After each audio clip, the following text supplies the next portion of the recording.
Syederalun Sareskrim Polres Aceh Barat mengungkap pelaku pembakar tempat pengajian kawasan Desa Ujung Drin, Kecamatan Merbo, Selasa 13 Juni 2023 dengan memperlihatkan pelaku dan sejumlah barang bukti dalam jumpa pers di Melabuh.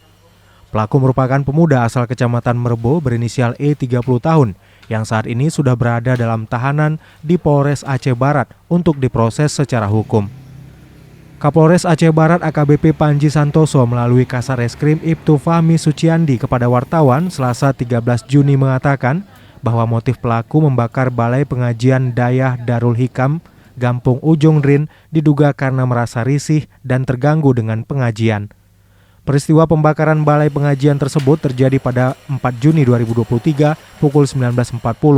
Dari hasil penyelidikan dan penyidikan, diduga pembakaran tersebut mengarah kepada pelaku berinisial E. Pengungkapan tersebut berawal dari saksi J yang saat itu melihat pelaku menuju sepeda motor saat peristiwa kebakaran terjadi yang menghanguskan balai pengajian. Disebutkan bahwa usai melihat tersangka, saksi mengabari warga serta pemilik pesantren dengan menyebutkan ciri-ciri pelaku yang meninggalkan lokasi kejadian. Berawal dari keterangan tersebut, penyidik dari Sareskrim melakukan identifikasi terhadap sepeda motor milik tersangka dan barang bukti lainnya. Tindak kejahatan tersebut dikenakan pasal 187 KUHP dengan ancaman pidana 12 tahun penjara.